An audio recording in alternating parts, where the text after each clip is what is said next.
So y'all, I'm back on chapter 2, Bernice, continuing where I left off at. But when she reached the hospital, she slowed.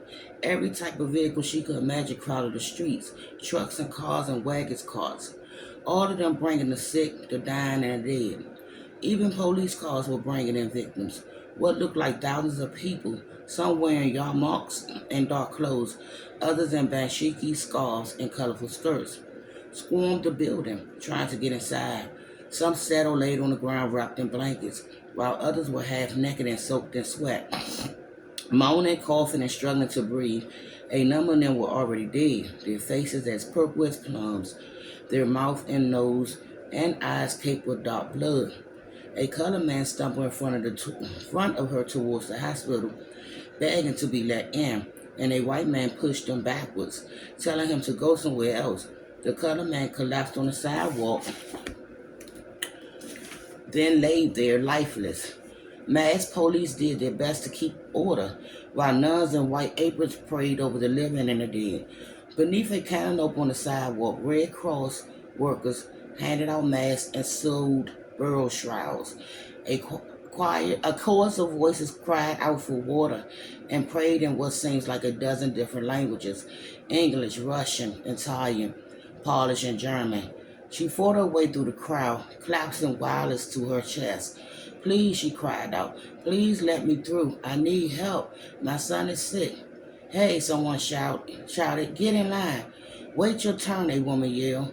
Bernice ignored them and kept going, pushing and shoving her way through. A policeman and a nun stood guarded at the hospital entrance, both wearing gauze masks. When Bernice reached them, the police stepped between her and the nun.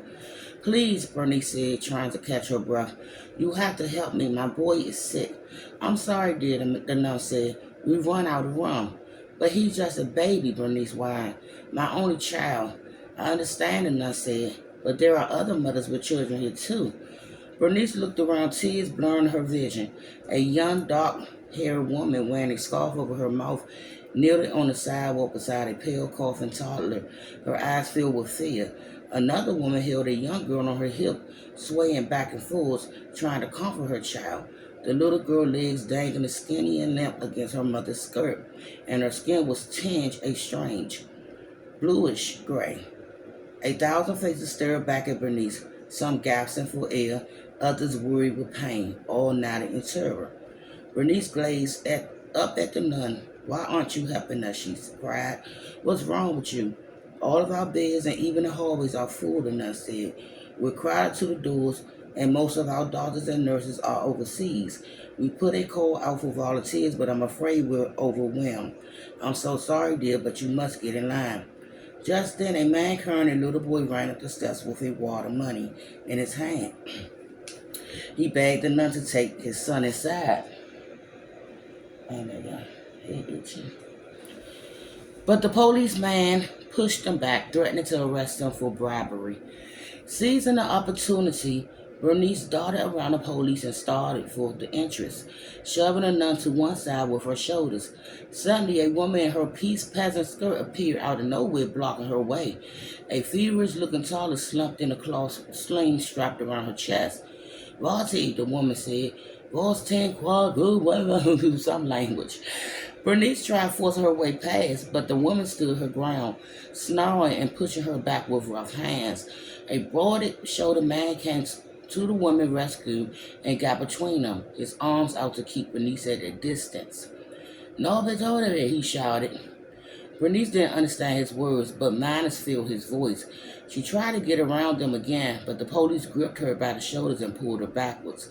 Come on, lady, he said. You can't go in yet. The immigrant couple kept yelling at her, pointing their fingers and shaking their fists. What about them? Bernice shouted. You can't let them in either. The police ignored her. She struggled to get away from him, twisting and pulling and bending, but it was no use. What do you think you are? Trying to stop me from getting help, she screamed at the couple. You don't even belong here. The woman shouted something else, and a nun ushered her and the man away from the door. It's all right, she said to them. Please calm down. We're not letting anyone in ahead of you. The police turned Bernice around and took her down the steps. one hand gripping her arm, the other putting pressure on her back, almost pushing her, but not quite. At the bottom of the steps, he let go and went back to his post. She gazed down at her sweet little Wallace, gasping for air and struggling to stay alive in her arms. How could they make him wait in line behind people who should have been looking for help from their own kind? She tried minding her own business when it came to the strangers who had invaded her city, but this was too much. Between a German stealing her father's job and this, she was done being civil. She turned and looked up at the man and the police again. "What are you doing?" she cried. "Half these people are foreigners. They shouldn't be trying to get help from doctors meant to help America. It's not right." "We're here to help everyone," the nun said. "I'm sorry, but you'll have to wait like everyone else." Above the din of the walling, pleaded crowd, Bernice heard her heart break. No one going to help her boy. No one was going to give him medicine or ease his pain. Not until they helped the hordes of people who didn't belong here. It didn't make sense. The immigrant should have been turned away, not her son. On legs that felt like stones, she turned and staggered through the frightening swarm of tormented and dying people. She would take Wallace home. She would take him home and they would die together. Except she didn't die. She didn't even have a fever. She didn't even have a cough or as much as a tickle in her throat. The only thing she had was a headache. A headache which always happened when she was distraught. Wallace, on the other hand, had died in the morning, and I will be back with Bernice.